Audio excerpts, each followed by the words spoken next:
نحمده نصلي ونسلم على رسوله الكريم اما بعد فاعوذ بالله من الشيطان الرجيم بسم الله الرحمن الرحيم ومن احسن قولا ممن دعا الى الله وعمل صالحا صدق الله العظيم وقال النبي صلى الله تعالى عليه وسلم لموقف ساعة في سبيل الله خير من قيام عمر او كما قال علیہ الصلوۃ والسلام۔ میرے محترم دوستوں اور بزرگوں، امام الانبیاء حضرت محمد مصطفیٰ صلی اللہ تعالی علیہ وآلہ وسلم آپ کے تذکرہ اور ذکر چل رہا ہے۔ آپ علیہ الصلوۃ والسلام کی مبارک زندگی کا ایک پہلو بحیثیت داعی، بحیثیت دعوت،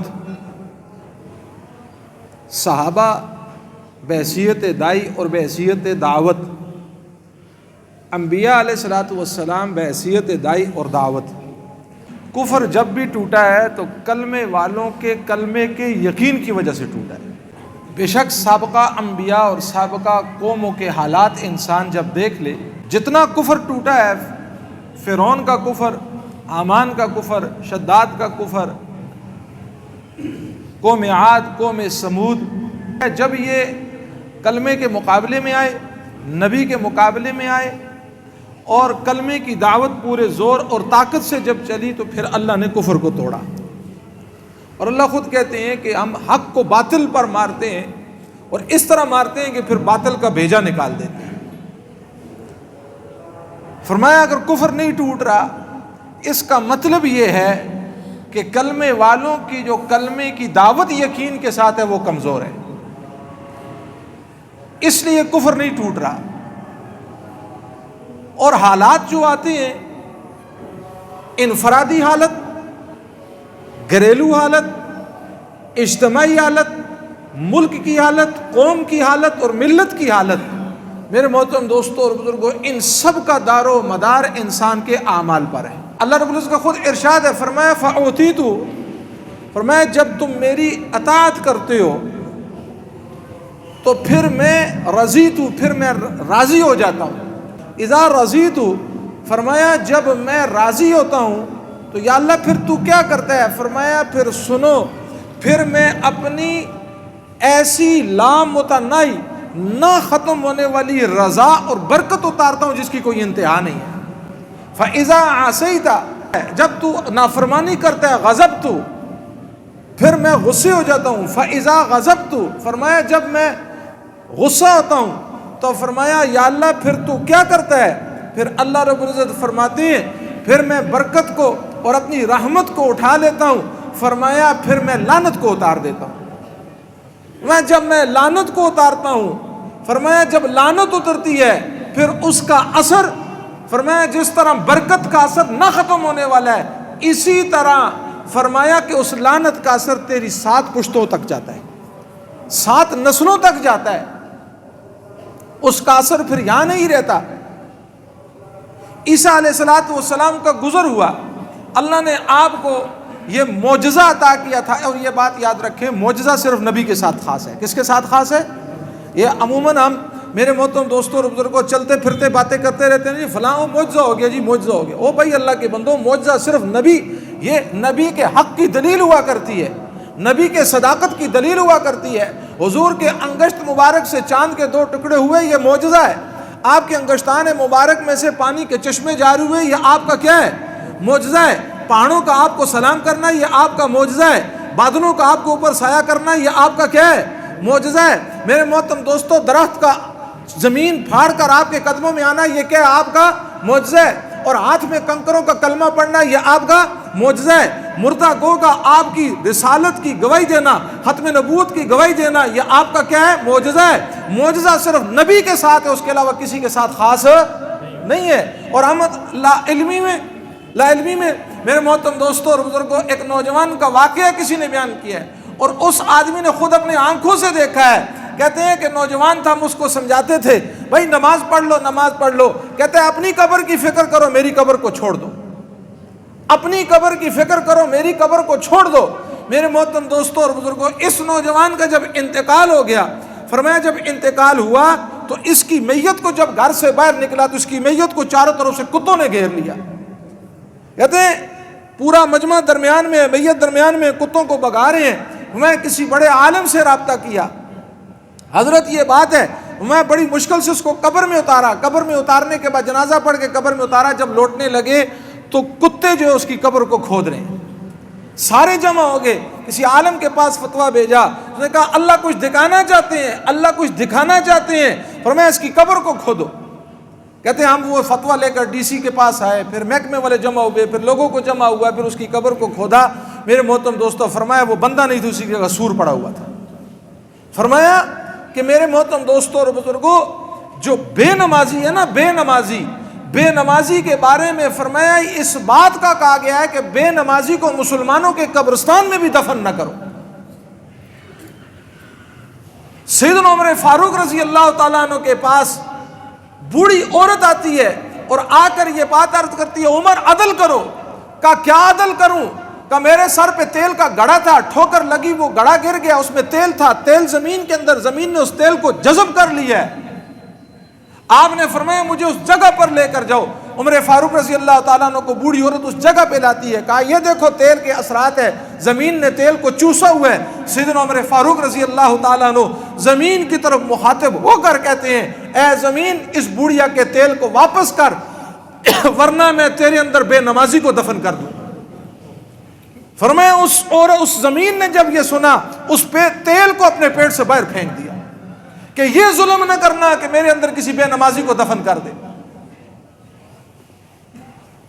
میرے محترم دوستوں اور بزرگوں، مختلف روایات ہیں. فرمایا کتا تک کا پناہ مانگتا ہے، کتا بھی پناہ مانگتا ہے. سور نجس العین ہے، ناپاک ہے، بدبودار ہے، بد کردار ہے. فرمایا وہ بھی کہتا ہے کہ یا اللہ شکر ہے بے نمازی نہیں بنایا، سور بنا دیا. اتنی سخت میرے محترم دوستو، نماز کے بغیر کوئی زندگی ہے، سجدے کے بغیر کوئی زندگی ہے، رکوع کے بغیر کوئی زندگی ہے. سیدنا عیسیٰ علیہ السلام کو اللہ نے یہ معجزہ عطا کیا تھا. یہ معجزہ تھا، فاعل حقیقی اللہ خود ہوتے ہیں لیکن اس کا اظہار نبی کے ہاتھ پر کرتے ہیں. کرنے والی ذات کون ہوتی ہے؟ اللہ خود ہوتا ہے. یہ معجزہ صرف اظہار اس کا کس پر ہوتا ہے؟ نبی کے ہاتھ پر ہوتا ہے، لیکن اس کا فاعل حقیقی، اس کو کرنے والا، اس کا اظہار میرے محترم دوستوں وہ کون ہوتا ہے؟ اللہ کی ذات عالی خود ہوتی ہے. تو آپ کو یہ معجزہ عطا کیا ہوا تھا کہ آپ مردوں سے بات کرتے تو مردے زندہ ہو کے آپ کو جواب دیتے. اس بستی سے گزرے آپ، دیکھا بستی بالکل اجڑی ہوئی ہے. پھر آپ نے فرمایا کہ اس بستی پر اللہ کا عذاب آیا ہے. آپ نے بستی والوں کو پکارا تو ایک آدمی نے کہا لبیک و سعدیک. ایک آدمی نے جواب دیا.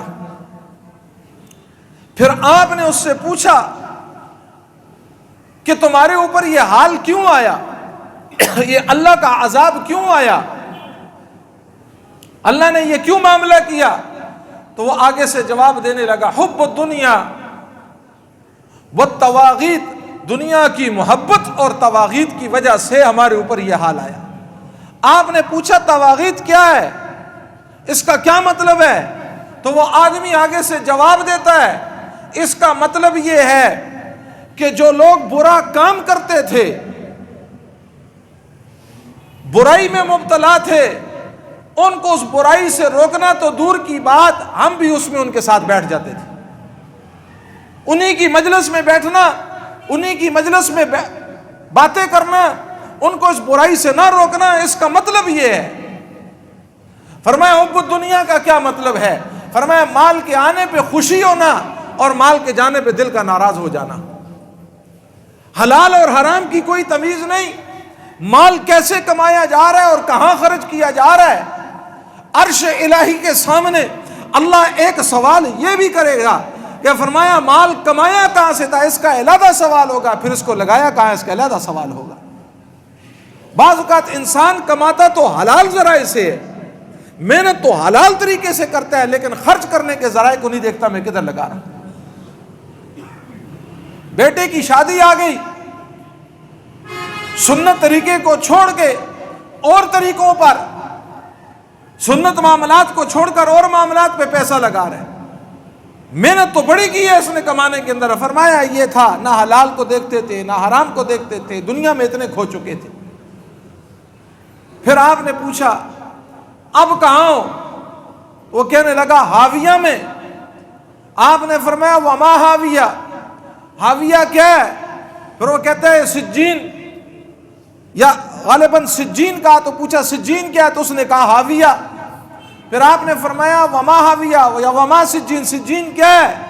پھر اس نے آگے سے جواب دیا یہ جہنم کا وہ مقام ہے جس کا ایک انگارہ زمینوں کی وسطوں کے برابر ہے. جس کا ایک انگارہ وہ 7 زمینوں کے برابر ہے, اس میں ہمیں قید کیا ہوا ہے.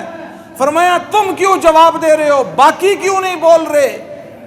فرمایا باقیوں کے منہ میں آگ کی لگام پڑی ہوئی ہے, میرے منہ میں آگ کی لگام نہیں ہے, میں کنارے پر بیٹھا ہوا ہوں, اس لیے آپ کو جواب دے رہا ہوں. فرمایا تو کیوں جواب دے رہا ہے؟ فرمایا اس لیے جواب دے رہا ہوں, میں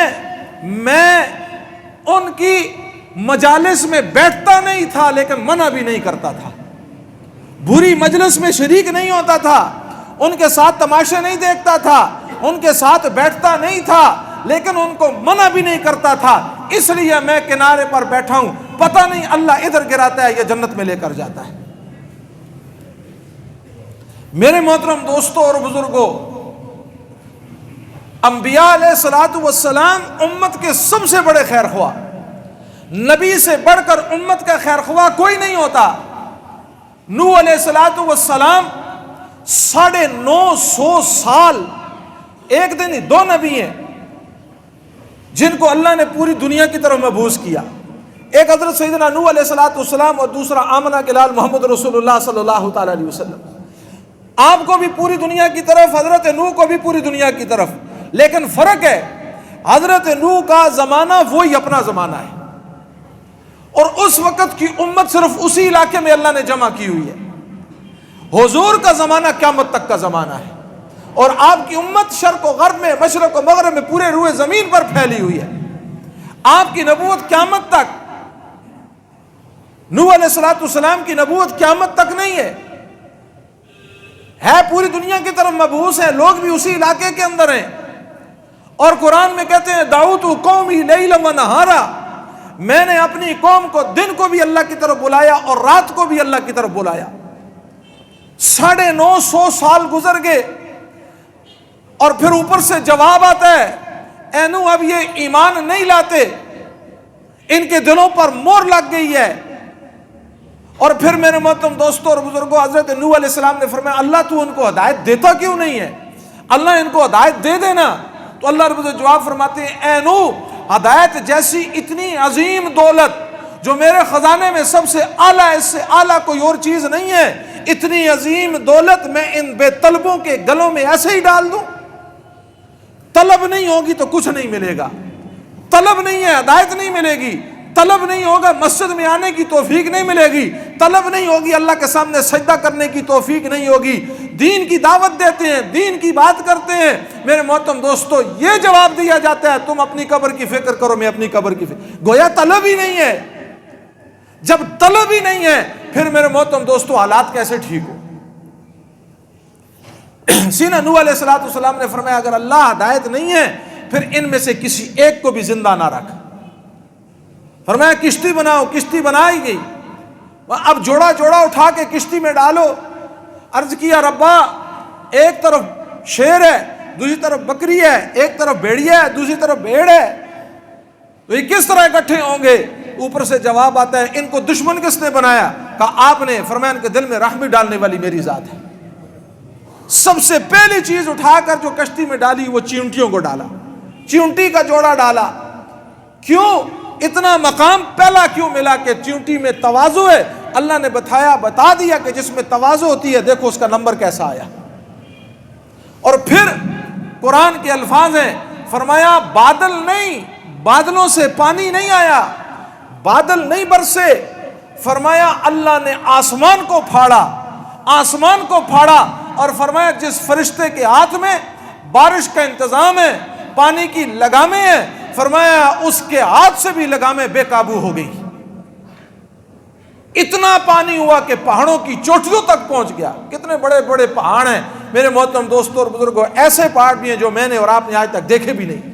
ان کی بلندی کتنی ہے، کہاں تک ہے. کسی کو اللہ نے نہ چھوڑا میرے محترم دوستوں. جو کلمے کے مقابلے میں آئے اور کلمے کی دعوت کے مقابلے میں آئے، اللہ نے کہا دیکھو جو ماننے والے تھے ان کو میں نے بچا لیا، جو نہ ماننے والے تھے فرمایا سب کو صفحہ ہستی سے مٹا دیا. قوم عاد طاقت والی، فرمایا ان کا بچہ، قوم عاد کا بچہ 300 سال میں جا کر بالغ ہوتا تھا. 1000 سال عمر ہے، 60 ہاتھ قد ہے. میرے محترم دوستو یہ منزل کتنی ہوگی؟ بہت ہو یا 20 فٹ ہوگی، 40 فٹ ہو جائے گی، اس سے بھی بڑے قد. اور فرمایا نبی سمجھا رہا ہے مان جاؤ، نبی بتا رہا ہے مان جاؤ. فرمایا نہیں مانتے.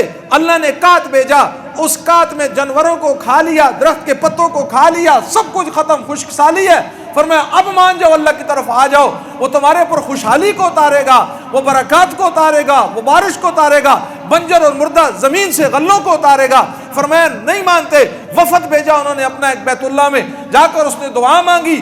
3 بادل اللہ نے بھیجے، سرخ، سیاہ اور سفید. فرمایا ان میں سے کسی ایک کا انتخاب کرو. آپس میں مشورہ کیا کہ فرمایا سرخ بھی ٹھیک نہیں ہے، سفید بھی ٹھیک نہیں ہے، سیاہ کا انتخاب کیا. فرمایا تم بستی میں پوچھو، تمہارے پیچھے پیچھے بادل آتا ہے. میرے محترم دوستو بستی میں پہنچے، جس بادل کا خود انتخاب آیا تھا، اللہ نے فرشتے کو کہا جو ہوا پر مامور ہے، فرمایا ہوا کو کھولو. اور فرشتہ پوچھتے اللہ کتنی ہوا کو کھولوں؟ اور وہ کہتے اللہ بتاؤ کہ ایک جو جانور ہے بیل، اس بیل کے نتھنے کے برابر کھول دوں. اللہ نے کہا اگر اتنی کھول دی تو زمین سب ختم ہو جائے گی. اتنی بھی کھول دی.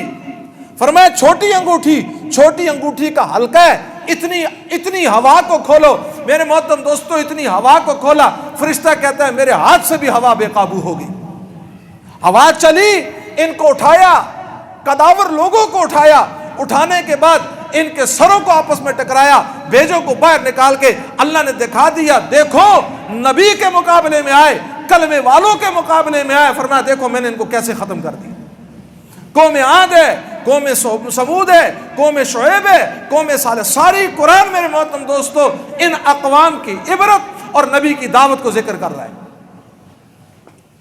اور سب سے آخر میں امام الانبیاء میرے محترم دوستو حضرت محمد مصطفیٰ صلی اللہ تعالی علیہ وسلم تشریف. کلمے کا جو یقین ہے، کلمے کی جو طاقت ہے، لا الہ الا اللہ محمد الرسول اللہ، میں لا الہ الا اللہ، اس یقین کو پختہ کر لو کرنے والی ذات صرف ایک اللہ کی ہے. اللہ کے علاوہ کوئی کچھ نہیں کر سکتا. میرے محترم دوستو عقیدوں کو کیوں برباد کر رہے ہیں؟ عقیدوں کو کیوں خراب کر رہے ہیں؟ میرے محترم دوستو کیوں ایسے لوگوں کو میرے محترم دوستو مشکل کشا بنا دیا ہے، ان کو حاجت روا بنا دیا ہے، ان پر منت، ان پر منات. میرے محترم دوستو ان کو کیوں خدا کا درجہ دیتے ہیں؟ میرے محترم دوستو کیوں رب کی طاقت؟ اور میرے محترم دوستو دیکھو تو صحیح نا، ذرا قرآن کے اوقات کو کھولے تو صحیح. قرآن کیا کہہ رہا ہے؟ حضرت آدم ساری کائنات کے اولیاء، اتقیاء، ابدال، کتب، غوث، نیک، ساری دھرتی نیکوں سے بھر جائے، خدا کی قسم ایک نبی کے تلوے کے نیچے آنے والے ذرے کے برابر نہیں ہے. اور آدم علیہ السلام کائنات میں پھر رہے ہیں اور کہہ رہے ربنا، الفاظ پہ غور کرو، ربنا اے میرے رب، ربنا ظلمنا انفسنا وان لم تغفر لنا وترحمنا لنکونن من الخاسرین. اے میرے رب، اے میرے رب، اگر تو نے نہ بخشا، اگر تو نے رحم کا معاملہ نہ کیا، آدم نبی ہو کر بھی خسارے میں ہے. یونس علیہ السلام مچھلی کے پیٹ میں، مچھلی سمندر کے پیٹ میں، اور سمندر اندھیرے کے پیٹ میں، رات کی تاریکی کا اندھیرا ہے، مچھلی کے پیٹ کا اندھیرا ہے. میرے محترم دوستو پھر تاریکی در تاریکی میں کسی کو پتہ نہیں اللہ کا نبی کہاں ہے. ان اندھیروں میں کہتا ہے لا الہ الا انت سبحانک انی کنت من الظالمین. ان اندھیروں میں کس نے، یونس نے کس کو پکارا؟ عرش والے کو پکارا. وہاں سے نکالنے والا کون ہے؟ ابراہیم علیہ السلام کو آگ کے حوالے کیا جا رہا ہے. جبرائیل آگے فرمایا آپ حکم کریں، فرمایا خود آیا ہے، رب نے بھیجا ہے، کہ آیا خود ہوں، رب سے پوچھ کر آیا ہوں۔ فرمایا پھر تیری ضرورت سے نہیں ہے، فرمایا جو دیکھ رہا ہے مجھے اسے بچانا مقصود ہوگا، ابراہیم جلنے میں وہ بچ جائے گا، اگر اسے جلانا مقصود ہوا ابراہیم جلنے میں راضی ہے۔ سارے انبیاء دعوت کس کی طرف؟ ایک اللہ کی طرف۔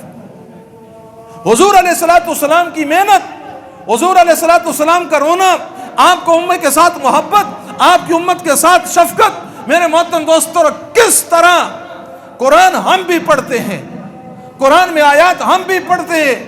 میرے محترم دوستوں اور بزرگوں، تقوی پر تقریر کرنا آسان، تقوی کو پیش کرنا مشکل ہے۔ نماز پہ تقریر کرنا آسان، نماز کا رکوع، نماز کا سجدہ، میرے محترم دوستوں کیفیات آج امت کے اندر پیش کرنا مشکل ہے۔ حضرت عبداللہ ابن حذیفہ رضی اللہ تعالیٰ عنہ، یہ وہ صحابی تھے میرے محترم دوستوں، ایسے ہنسمکھ صحابی، ان کے بارے میں آتا ہے حضور کو بھی ہنساتے ہنساتے کہیں سے کہیں لے جاتے تھے۔ صحابہ نے شکایت کی اللہ کے محبوب، تو حضور نے فرمایا اس کو چھوڑ دو، اس کو اللہ اور اللہ کے رسول سے محبت ہے۔ یہ گرفتار ہو گئے، عیسائی ملک ہے، عیسائی بادشاہ ہے، اور وہ کہتا ہے ان کو عیسائیت قبول کر لیں، بیٹی کا رشتہ بھی دوں گا، آدھی سلطنت بھی دوں گا۔ اس نے کہا کن فقیروں کو تو دعوت دے رہا ہے، کن لوگوں کے ساتھ تیرا پالا پڑا ہے؟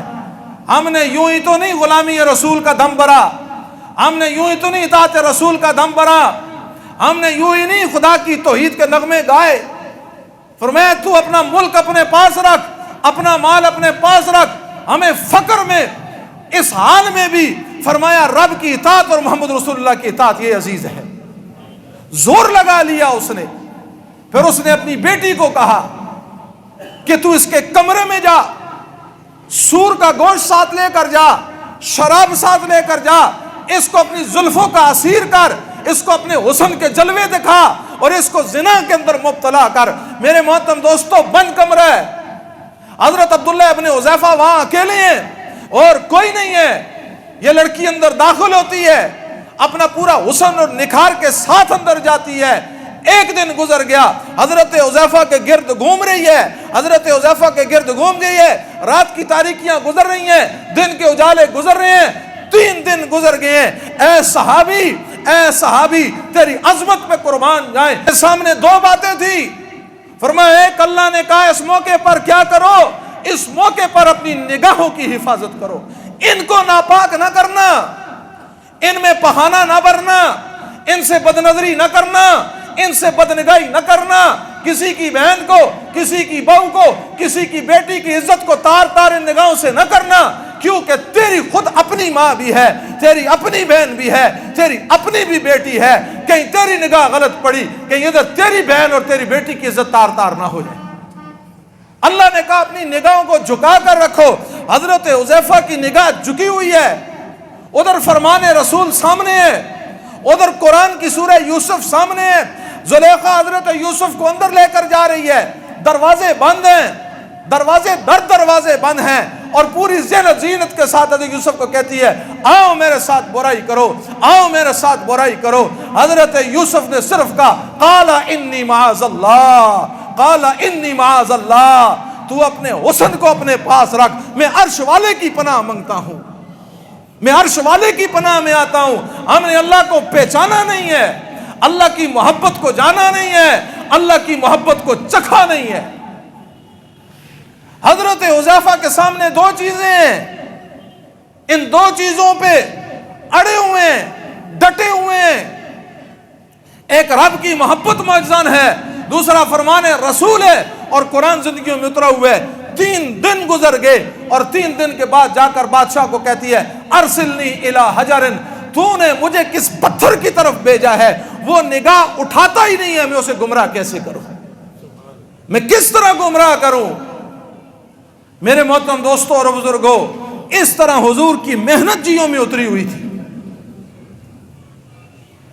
پھر اس لیے تو عرش والے نے کہا میرے محبوب ان صحابہ کو میرا سلام دیں، انہیں میرا سلام دیں۔ حضرت شرجیل رضی اللہ تعالیٰ عنہ، قلعے کا محاصرہ ہے، قلعہ فتح نہیں ہو رہا، قلعے کا محاصرہ ہے، قلعہ فتح نہیں ہو رہا۔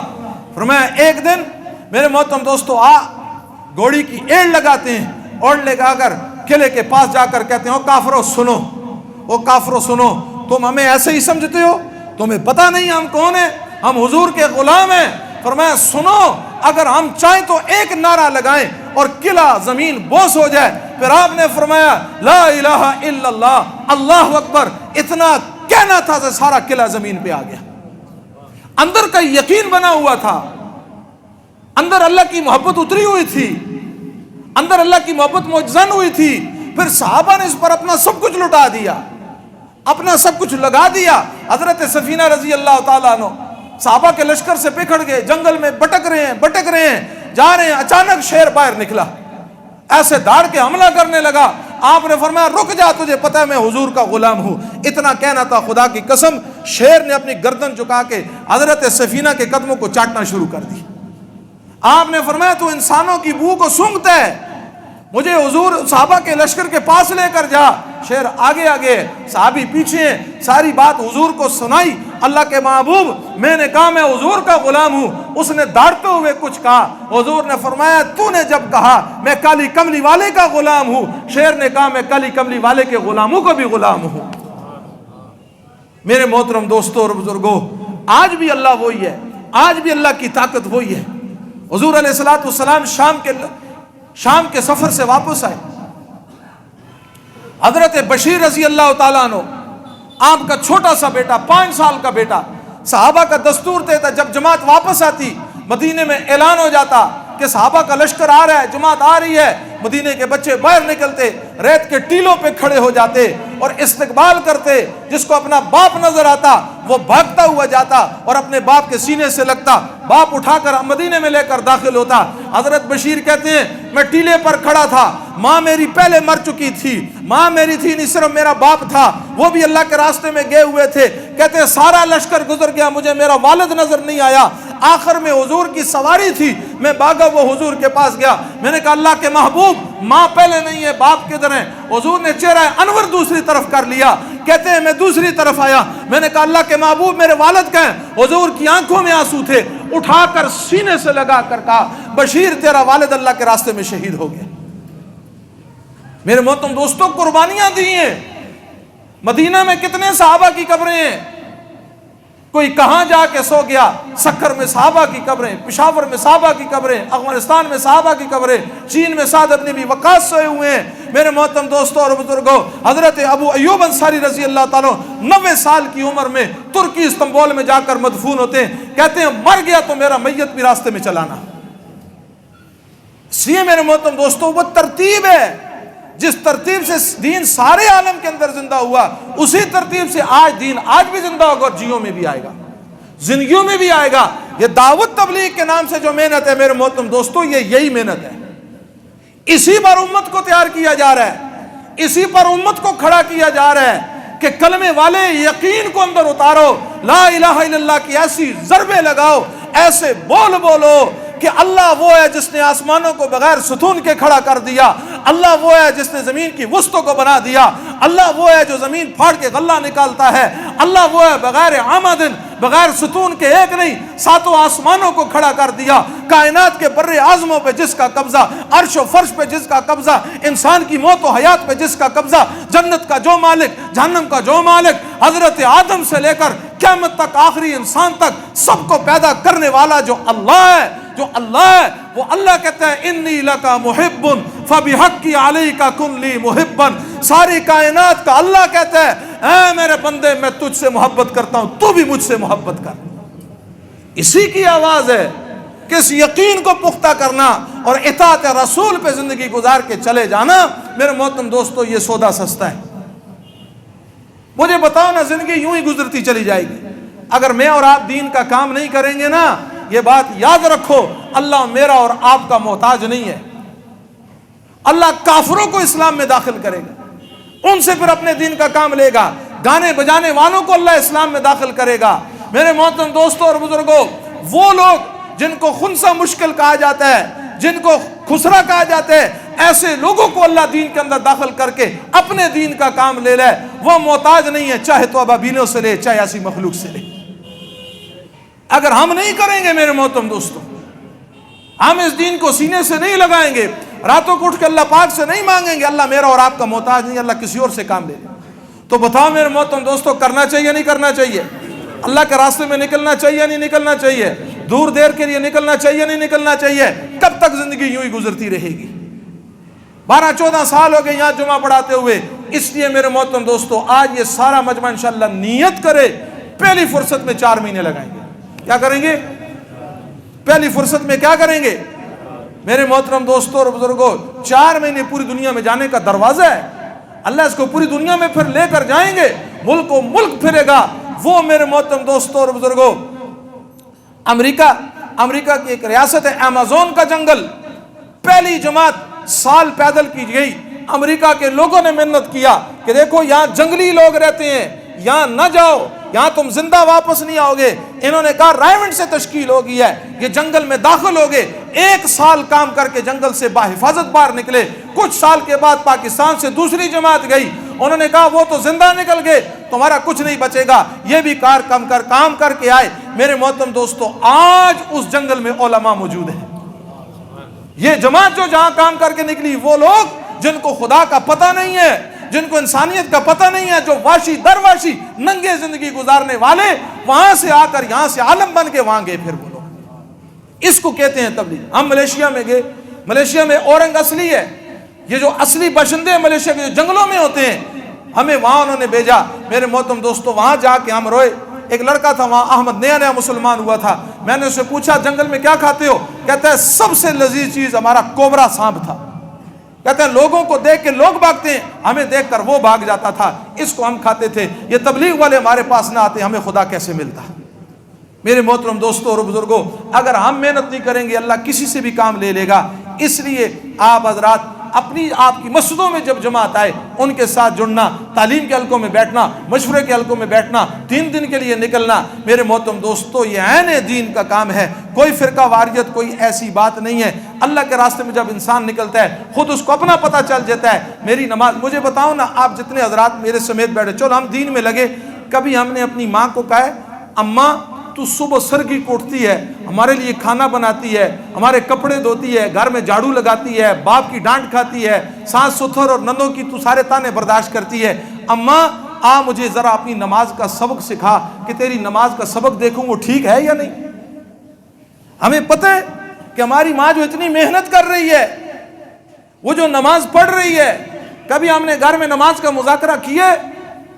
کبھی میرے محترم دوستو نماز کے فرائض, نماز کے واجبات, نماز کے مفسدات, فرمایا ایک ہے عالمانہ نماز اور ایک ہے جاہلانہ نماز. فرمایا عالمانہ نماز یہ ہے کہ فرمایا اس کے رکوع جب سجدہ کر رہے اس کا علم بھی ہمارے سامنے ہو, کہ رکوع کا علم میرے سامنے ہو, سجدے کا علم میرے سامنے ہو, قیام کا علم میرے سامنے ہو. میرے محترم دوستو فرائض ہیں, شادی ہو جاتی ہے, بیٹی کی شادی کر دیتے ہیں, بیٹوں کی شادی کر دیتے ہیں, لیکن اس کا متعلقہ دین ان کو پتہ نہیں. اس لیے میرے محترم دوستوں اور بزرگوں اس ایک محنت سے سارا دین زندہ ہوتا ہے. اللہ رب العزت جہاں جہاں جماعتیں چل رہی ہیں ان کی مدد ان سے فرمائے. اللہ مجھے آپ کو ہماری نسلوں کو دین کی محنت کے لیے قبول فرمائے, اور کل قیامت کو ہمارا بھی کچھ حصہ پڑ جائے. اللہ عمل کی توفیق عطا فرمائے.